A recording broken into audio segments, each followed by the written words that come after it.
अगर आप क्लेम करना चाहते हैं, आपके आईडी के आगे लिखा है exempt in PF submit claim to concern trust.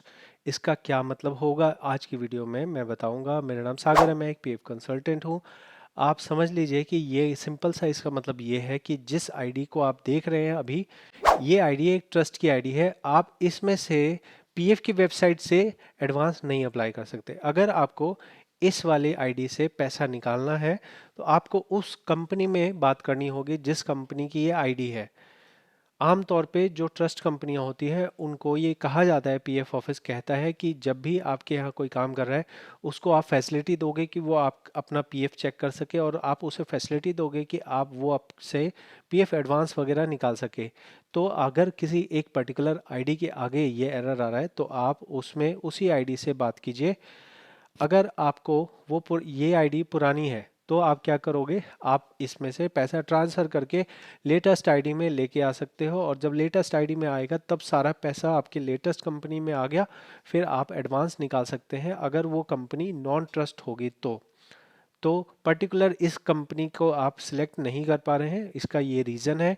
और सॉल्यूशन क्या है? सॉल्यूशन ये है कि अगर ये करंट कंपनी हो तो आप उस कंपनी से कांटेक्ट कीजिए और वो आपको या तो ऑनलाइन आपको आईडी पासवर्ड देगी कि ये हमारी वेबसाइट है, इस आईडी पे जाइए, इस आईडी पे अप्लाई कीजिए, फिर वो आपको पैसे दे देंगे। ट्रस्ट से जो पैसा निकालने का नियम होता है वो वही सारे नियम होते हैं जो कि आपके कंपनी में होते हैं, पीएफ नॉर्मल पीएफ में होता है, वही सब नियम आपके ट्रस्ट के केस में भी अप्लाई होते हैं। डिफरेंस बस ये होता है कि आप उसका बैलेंस नहीं देख पाते और साथ में ही पीएफ की वेबसाइट से अप्लाई नहीं कर पाते। बहुत सारे ट्रस्ट वाले जो है एक्स्ट्रा आपको रिस्ट्रिक्शन लगाते हैं कि आपको डॉक्यूमेंट देना ही है। तो ये वो ट्रस्ट वालों की बदमाशी होती है, क्योंकि पीएफ ऑफिस कभी भी कोई क्लेम पास करने के लिए कोई डॉक्यूमेंट नहीं मांगता। तो आप अपने ट्रस्ट वालों से बात कीजिए कि हम इस तरह अप्लाई करना चाहते हैं, कि आपके पास ऑनलाइन फैसिलिटी है। अगर फैसिलिटी ऑनलाइन नहीं है तो कई बार वो ईमेल आपको भेजते हैं, ईमेल में फॉर्म भेजते हैं, फॉर्म भर के वापस ईमेल भेज दो, फिर वो 2-3 दिन में पास करके आपके अकाउंट में पैसा डाल देते हैं। लेकिन अगर पुरानी कंपनी है तो आप ट्रांसफ़र करने का प्रोसेस कीजिए। ट्रांसफ़र का प्रोसेस आप ईपीएफओ की वेबसाइट से करें तो ज़्यादा अच्छा होगा। ट्रस्ट से ट्रांसफ़र करने में आपको आगे प्रॉब्लम आ सकती है, ये मैं अपने अनुभव के हिसाब से बता सकता हूँ।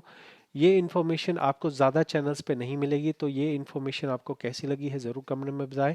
साथ में ही अगर आपको पर्सनल कंसल्ट करना हो तो आप मुझसे पर्सनली कंसल्ट कर सकते हैं एक फ़ीस पे करके, जिसमें मैं आपके अकाउंट को एग्जामिन करके जो पॉसिबल सोल्यूशन है वो आपको बताता हूँ। इसके अलावा जितने भी पीएफ की प्रॉब्लम्स होती हैं, सभी प्रॉब्लम्स मैंने अपनी यूट्यूब चैनल पर फ्री ऑफ कॉस्ट डाल रखी है। उनको देख के आप अपना सेल्फ सर्विस कर सकते हैं। बहुत बहुत धन्यवाद।